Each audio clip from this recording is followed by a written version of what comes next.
I'm Sam Hartzell, I'm 17 years old. I'm Kaius Hartzell, I'm 15 years old. Stephen Hartzell, 42 years old. Patricia Hartzell, I'm 46 years old. I'm John, I'm 50-something. I'm Hope Turner and I'm 28 years old. Have you ever wondered how natural gas is retrieved from the earth and what the process is called? Well, it's called hydraulic fracturing, aka fracking. And you may not know how close these fracking sites are, but in North Carolina alone, there are 44 wells, which is an insane amount. And then later in the speech, I'll tell you actually how many wells are in the United States alone. But let's get to that later. But thanks to extended research, I'll tell you everything you need to know about hydraulic fracturing and how we benefit from it.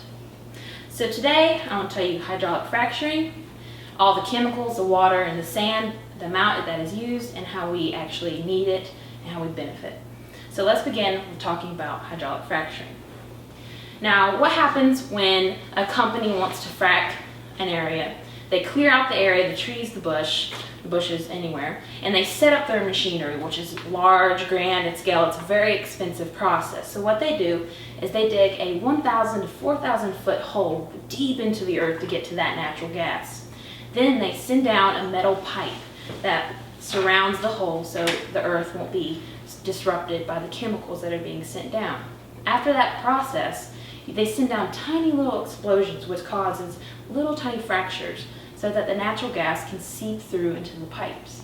Now this is where the water, sand, and chemicals come into play, because they send that all deep into that little well, and that's how they get the natural gas. And according to the Pennsylvania Department of Environmental Protection, about 60 to 80% of the wells are dug in the United States alone, which is a great amount of wells.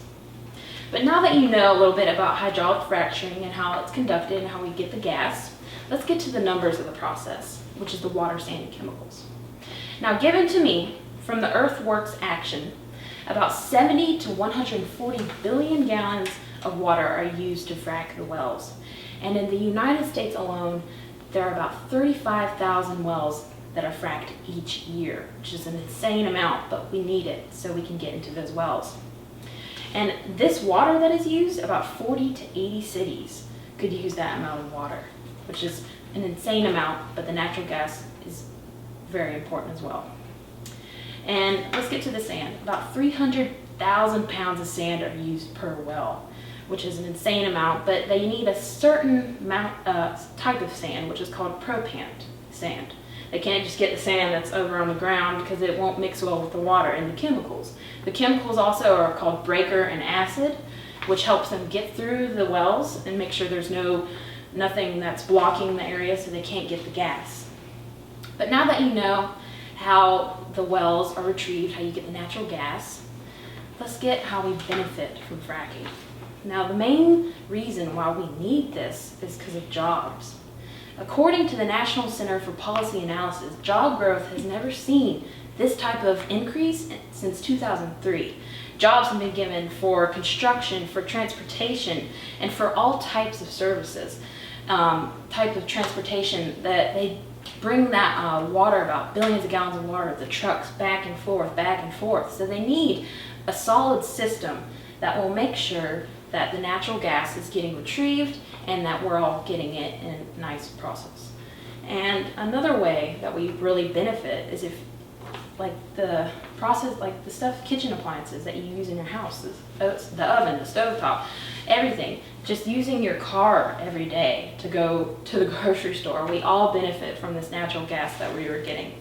So in conclusion, you've learned about hydraulic fracturing, how we use it, and why, how much is used, how much the chemicals, how much water, how much sand is being used for each well, and throughout the entire world. It's a lot of stuff, but how we are really benefiting from it as well. So I hope you are really informed by this process, because a lot of people actually don't know. And so I really am hoping that you take from this. So next time if you want to turn on a light or push your gas pedal to go forward, your light will turn on or your car will go, because this process is really, we're benefiting from it. Thank you.